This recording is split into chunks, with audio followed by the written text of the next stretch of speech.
Bonjour Patricia. Bonjour Anne. Bonjour à tous. Bonjour à tous. On se retrouve pour la suite alors sur le thème de la vérité. On entend quand même parler de vérité universelle. Alors je sais que tu n'aimes pas ce mot-là. Est-ce qu'on pourrait plutôt parler de vérité fondamentale, vérité partagée? Alors c'est d'autres sortes de vérités ça. Ouais. Alors Wow. tu parlais de vérité, je t'ai dit fondamentale. Oui. Donc pour moi une vérité fondamentale, ça serait, pour moi dans l'énergétique, il y a vraiment des genres de fondations. Mhm. Et donc dans ce cas-là, la vérité fondamentale, c'est des vérités qui vont aller au niveau fondation. Au niveau fondamental Oui, dans d'accord, l'énergétique. d'accord. Oui, ok. Donc du coup, ça pour moi c'est des vérités fondamentales qui sont la base de ce qui construit le tout. Et du coup, c'est pas amené à changer. Mais c'est pas non plus des vérités absolues parce qu'il n'y a pas 36 000 points de vue. Alors, je vais demander un exemple pour que ce soit plus clair. Qu'est-ce que ce serait une vérité fondamentale? Une vérité fondamentale, par exemple, ça serait pour construire un mur, il faut mettre une pierre à côté d'une autre pierre, et puis s'il y a des creux, mettre un truc pour combler le creux, tu vois. Ça, c'est une vérité fondamentale. Ouais. Alors, moi, je pensais aussi à une vérité qu'on partage tous entre humains, c'est le fait qu'on a besoin de respirer pour vivre. Ça, c'est quoi comme type de vérité? Oui et non, parce que la respiration, tu la penses... Enfin, moi, de ce que j'ai capté quand tu l'as dit, tu la penses par le nez. Or, il pourrait y avoir des animaux qui n'aient pas de nez. Humain, j'ai dit. Ouais, mais... Je sais pas, moi ça porte à la confusion. L'image qui me vient, c'est comme un plongeur, tu sais, qui va dans les fonds sous-marins et qui est capable de rester en apnée pendant plusieurs minutes, etc.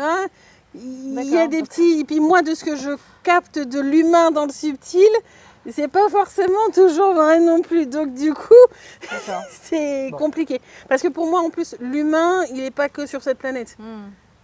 Un corps type humain, il y en a sur plein d'endroits différents. Et donc du coup, le corps s'adapte quand même un minimum à l'endroit. Ok. Mais donc cet exemple-là n'est pas...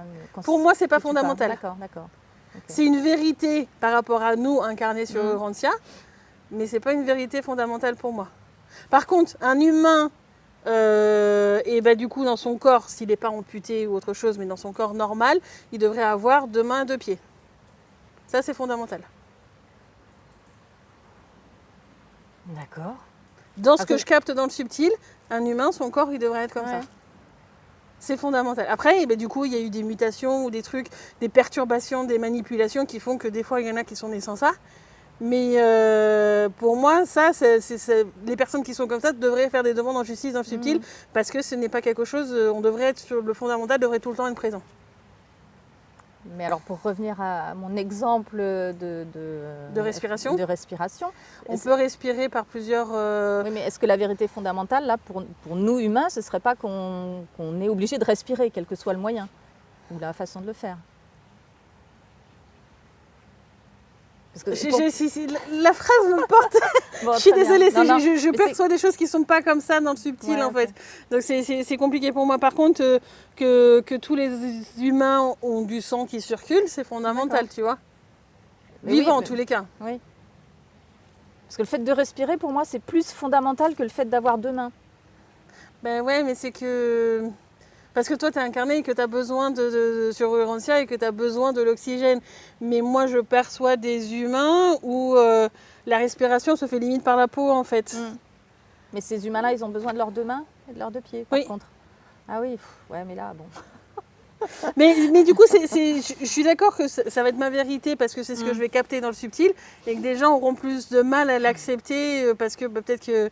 Mais c'est vrai que j'ai pas forcément la même définition d'humain du coup que toi, donc c'est compliqué là pour le coup. Okay. Par contre, que tu me dirais, les poissons ont forcément un système d'ouïe pour respirer, oui.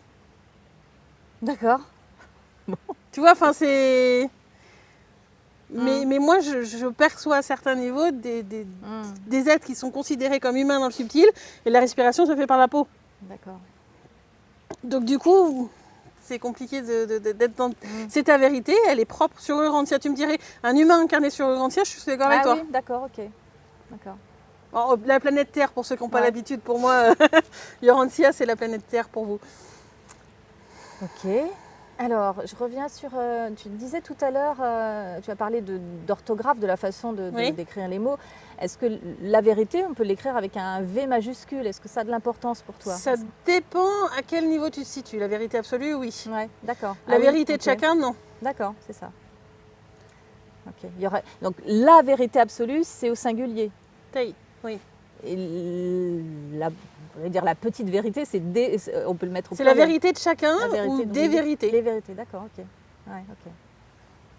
Bon. Alors, mais même quand je dis les vérités, je suis en train de percevoir que je mets pas de S à vérité quand même. oui, alors bon. Oui, mon orthographe, absolument pas grammaticalement correcte. J'ai arrêté de me battre. Hein. Bon, ok. Donc la vérité avec un grand V quand elle est absolue. Oui. Très bien. Je rebondis aussi, tout à l'heure tu as parlé de jugement.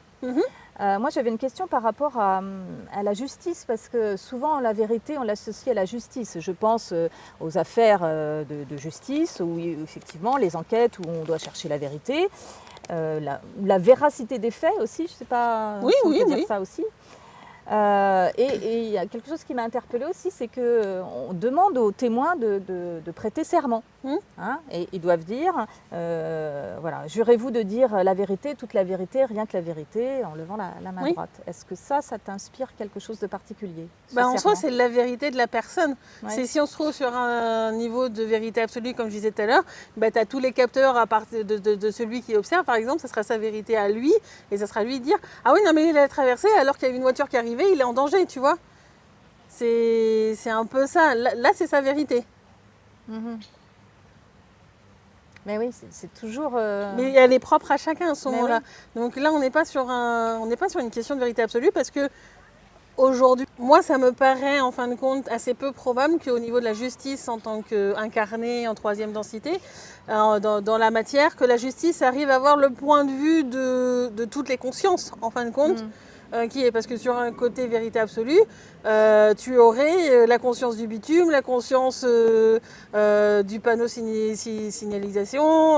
Enfin, s'il y a un arbre à côté, il y aura la conscience de l'arbre aussi.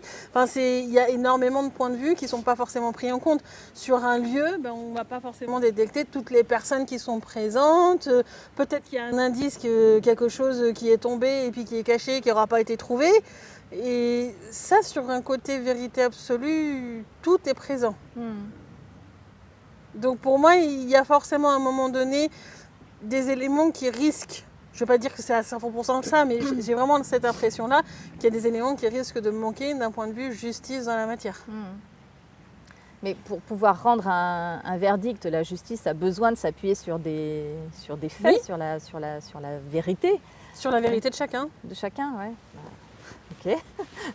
Mais c'est la différence entre la justice dans le subtil qui va aller voir les niveaux de vérité absolue et la justice dans la matière qui va essayer de chercher tous les points de vue. Sans pouvoir s'assurer aussi que ce que la personne va dire, même si elle prête serment, soit réellement juste. Ben, c'est ça le problème. Dans le subtil, il n'y a pas ce côté-là. Parce que ce n'est pas directement la personne qui témoigne. C'est ce qui a été enregistré. Enregistré. Si tu te reposes sur le truc et tu vois les éléments avec des capteurs extrêmement importants, c'est pas réellement enregistré comme, je sais pas, là on est en train d'enregistrer la vidéo, tu vois. C'est un côté un peu différent, mais tout est sauvegardé d'une certaine manière. J'avais une réflexion aussi toujours sur cette histoire de justice et de rendre un verdict le plus juste possible. On est tous entre guillemets des chercheurs de vérité, on aime, voilà, on a besoin de réponses, et notamment je me dis pour des personnes qui ont perdu quelqu'un ou dont un proche est disparu et qui peuvent pas faire leur deuil parce qu'elles ne savent pas ce qui est arrivé réellement. Voilà, il y a vraiment ce besoin de vérité, de savoir. Par rapport à la personne elle-même, elle a ce besoin-là. Oui. Qu'elle pourrait ne pas avoir d'ailleurs, ça dépend là où elle en est rendue sur son chemin. Moi personnellement, si une personne n'a plus envie de me donner contact, même si c'est quelqu'un de ma famille, etc., et qui a plus le truc, si je ressens que j'ai pas à avoir l'information, j'ai pas à avoir l'information. Alors je sais que ça demande beaucoup de détachement et que ça paraît... mais moi, c'est comme ça que je vais réagir. Donc encore une fois, ça dépend de là où tu en es dans ton apprentissage. La plupart des personnes vont avoir envie de savoir ce qu'il est devenu pour pouvoir avancer. Mais oui. Mais là encore, même si tu vas voir un policier, peut-être qu'il va trouver des traces à un endroit ou à un autre parce que la carte bancaire, mais qui te dit que la carte bancaire n'aura pas été volée à un moment donné, etc. Donc là, il est en train de faire des suppositions et il y a plein de choses comme ça. Si tu vas voir quelqu'un qui est un peu plus dans l'énergétique, ben, peut-être que si l'information ne doit pas être passée, il aura une information qui est erronée. Moi, je sais très bien que je suis capable de retrouver des personnes, mais si la personne, c'est pas le moment qu'elle soit retrouvée, je n'aurai pas l'information. Et pour autant, ça ne devrait pas empêcher la personne qui est à la recherche de cette information d'arrêter d'avancer, tu vois. Ça va être sur son chemin à lui, d'avoir le détachement nécessaire et de faire les pardons pour libérer la situation, pour que lui-même arrive à avancer. Et peut-être que c'est à partir du moment où il arrivera à avoir ce détachement-là que l'information pourra être arrivée, parce que peut-être qu'en fin de compte, c'est une épreuve qui est mise sur son chemin pour apprendre le détachement. Donc là, les vérités sont complètement différentes parce que tu as la vérité de la personne qui attend l'information, j'en ai besoin pour avancer. Tu auras peut-être du coup sur ta ligne de vie la vérité que vont transmettre les guides dans le subtil, etc. Comme quoi, non, tu n'as pas besoin d'information, il faut que tu arrives à avancer sans. Et ça, c'est deux des vérités qui paraissent opposées mais qui sont toutes les deux vraies en fonction du point de vue. Ouais, c'est hyper intéressant oui. comme sujet. Wow, ça creuse là, moi je pense qu'il va falloir que je digère. Et je n'ai pas fini, il y a une deuxième page de questions. Bon, on est parti sur 4 vidéos là, je crois. Ouais. Non, mais c'est vrai, je savais que cette vidéo-là, on allait tirer des fils sur plein d'autres choses. Et c'est vrai que ça recoupe tout ce qu'on a déjà vu, le pardon, la justice. Il y a vraiment des liens avec plein d'autres Oui, les apprentissages, etc. Ouais, oui. Tout à fait. Alors, on